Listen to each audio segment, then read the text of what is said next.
सास ने पढ़ी कक्षा 12वीं। पाखी एक मल्टीनेशनल कंपनी में काम करने के साथ सोशल एक्टिविस्ट भी होती है, जो ऑफिस खत्म होने के बाद शाम को घर आकर जरूरतमंद छोटे बच्चों को फ्री में पढ़ाती है। उसकी इस खूबी से बाकी लोगों के साथ सास भी बहुत खुश होती है। तुम सच में बहुत अच्छा काम कर रही हो बेटा। बस ध्यान रखना बच्चे आधे रास्ते में कहीं भटक ना जाए। भटकने से मेरा मतलब सिर्फ गलत काम करना नहीं है। कोई घर की जरूरत के लिए नौकरी करने लगे या किसी के घर वाले उसकी शादी करा दे, ये भी तो मंजिल से भटकना ही होता है ना। वाओ मम्मी, मुझे नहीं पता था कि आप पढ़ाई को लेकर इतनी पर्टिकुलर हो। पर फिक्र मत कीजिए, इनके साथ ऐसा कुछ नहीं होगा। बहू की बात पर मुस्कुराकर सास चली जाती है और पाखी बच्चों को पढ़ाने में बिजी हो जाती है। उसी रात पाखी और विराट साथ बैठकर बातें कर रहे होते हैं, जिसमें बहू सास की पढ़ाई को लेकर नजरिए का विराट के सामने जिक्र करती है। हाँ, मुझे सब पता है। ऐसे ही नहीं ये नालायक लड़का इतना पढ़ लिया। वो मम्मी ही तो है जिन्होंने बचपन से खाना खाया या नहीं से ज्यादा पढ़ाई की या नहीं पूछ पूछ कर मुझे इतना पढ़ने पर मजबूर कर दिया। वो हमेशा मुझे पढ़ाई और सेल्फ इंडिपेंडेंट होने की इम्पोर्टेंस याद दिलाती रही। और आज मेरी ये सरकारी नौकरी, इतनी अच्छी पोस्ट, उसी का तो नतीजा है। वाह, अगर मम्मी इतनी पढ़ी लिखी है तो कोई जॉब क्यों नहीं करती? और अगर जॉब नहीं करती तो मेरे साथ बच्चों को ही पढ़ा ले। तुम्हें किसने बोला कि मम्मी पढ़ी हुई हैं? उन्होंने तो अपनी 12th क्लास भी पूरी नहीं की। उससे पहले ही नाना जी ने मम्मी की शादी करा दी। शायद इसलिए पढ़ाई और अपने पैरों पर खड़े होने को लेकर उनकी सोच ऐसी है, क्योंकि वो खुद ये सब करना चाहती हो। पत्नी की बात सुन के विराट भी सोच में पड़ जाता है। दोनों मिलकर प्लान बनाते हैं और अगले दिन बच्चों को पढ़ाते हुए पाखी उनके पास एक कुर्सी एक्स्ट्रा लगा देती है। ये एक कुर्सी ज्यादा किसके लिए लगाई है बेटा? कोई नया बच्चा आने वाला है क्या? हाँ जी, आज से मेरी एक नई बच्ची मेरे पास, यानी कि मेरी सास, दोबारा पढ़ाई शुरू करने वाली है। अरे क्या पागल जैसी बात कर रही है? भला ये भी मेरी कोई उम्र है बच्चों के बीच बैठकर पढ़ने की? तू बस ना इनके भविष्य पर ध्यान दे, मुझ पर नहीं। मम्मी, सीखने की कोई उम्र नहीं होती, बस इच्छा होती है। और मुझे पता है कि आपके अंदर वो इच्छा आज भी जिंदा है। अरे तू बस अपने काम और इन बच्चों पर ध्यान दे। यहाँ बस सबको बोलने से मतलब है, किसी को नहीं सोचना। अगर बात बाहर निकली तो समाज क्या सोचेगा और परिवार का कितना नाम बदनाम होगा। मम्मी, आपने पापा और इस परिवार के बारे में बहुत सोच लिया। सबकी खुशियों के लिए अपने सपने बहुत कुर्बान कर दिए। अब ये वक्त अपने पर ध्यान देने का है। और जिस समाज की आप बात कर रही हो ना, उसकी तो आदत है हर कामयाब होते इंसान पर पत्थर मारने की। बेटी को भी बहू का साथ देते देख सास गुस्से में अपना सर पकड़कर बड़बड़ाते हुए वहां से चली जाती है। ये स्टूडेंट थोड़ी जिद्दी है, पर इन्हें मैंने 12th क्लास पास नहीं कराई तो मैं भी अपनी सास की बहू नहीं। ये देखने में तो मजा ही आ जाएगा। इसी के साथ पति पत्नी मिलकर सास को पढ़ाने के मिशन पर लग जाते हैं, लेकिन सास उनकी हर कोशिश को नाकाम कर देती है। एक शाम विराट अपनी मम्मी के लिए 12th क्लास की बुक्स लेकर आता है, जिन्हें देखकर इस बार सास का गुस्सा उन दोनों पर मानो फूट ही पड़ता है। अरे तुम दोनों का दिमाग खराब हो गया है क्या, जो ये बेवजह की जिद पकड़े बैठ गए हो? मैंने एक बार बोल दिया ना, मुझे कोई पढ़ाई नहीं करनी।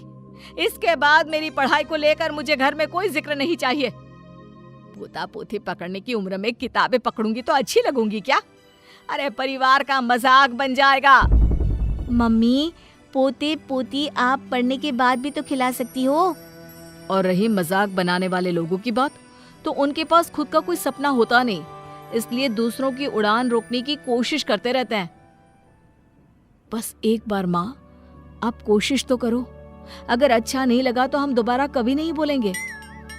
बेटी की बात सुनकर माँ सोच में पड़ जाती है और ये सोचती है कि थोड़े दिन पढ़ लेती हूँ और उसके बाद पढ़ने में अच्छा नहीं लग रहा, ये बोलकर मना कर दूंगी। ऐसी प्लानिंग बनाकर वो पढ़ने के लिए तैयार हो जाती है। मौके का फायदा उठाकर तुरंत वे लोग सास का ओपन से 12th में एडमिशन करा देते हैं। मम्मी, आज से आपकी सारी जिम्मेदारी मेरी।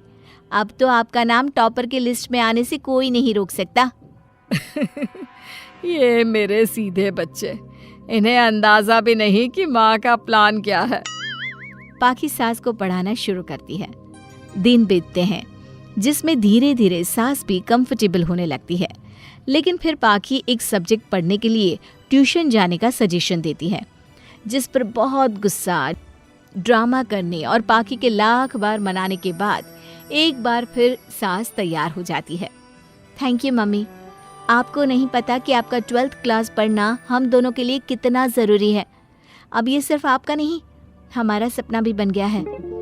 बहू की बात सुनकर सास अपने प्लान को लेकर सोच में पड़ जाती है। अगले दिन पाखी सास के साथ उन्हें ट्यूशन छोड़ने जा रही होती है, जहाँ रास्ते में पड़ोस की कुछ औरतें बैठी मिलती हैं। अरे वाह विराट की मम्मी, तुम्हारा इस उम्र में पढ़ाई का कौन सा भूत जाग गया? बहू को बोलो कि पोता पोती दे दे और बच्चों के साथ खेलो। अरे क्या उनके बीच बैठकर अपनी खिल्ली उड़वाने चल पड़ी? आंटी जी, जब सरकार या भगवान ने सीखने की कोई उम्र नहीं रखी तो आपको क्या दिक्कत है? अरे देखो तो जरा, बहू की जुबान कैसे कैंची जैसी चल रही है। अब सास घर संभालने की जगह इन सब चीजों पर ध्यान रखेगी तो बहू के तो ये हाल होने ही है ना।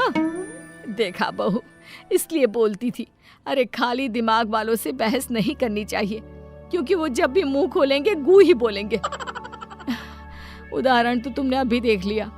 वैसे बहन, मैं तो अपना सपना पूरा कर लूंगी, लेकिन क्या यहाँ बैठकर पंचायत करने के अलावा तुम लोगों का कोई दूसरा सपना भी है? सारी औरतें चुप हो जाती हैं और सास बहू चले जाते हैं। अब सास के अंदर पढ़ने की इच्छा जाग उठती है और वो अपना प्लान छोड़ मन लगाकर पढ़ाई करना शुरू कर देती है। देखते ही देखते 1 साल बीतता है और बोर्ड एग्जाम शुरू हो जाते हैं। मम्मी, एग्जाम के लिए जाने से पहले जल्दी से ये दही शक्कर खा लो। अरे चल पागल, ये सब बच्चों के लिए होता है। अभी आप भी हमारे लिए स्कूल में एग्जाम देने वाली बच्ची ही तो हो। बच्चों का प्यार देखकर सासू माँ खुश हो जाती है और दही शक्कर खाकर विराट के साथ घर से निकल जाती है, जो मम्मी को एग्जाम सेंटर पर छोड़ ऑफिस चला जाता है।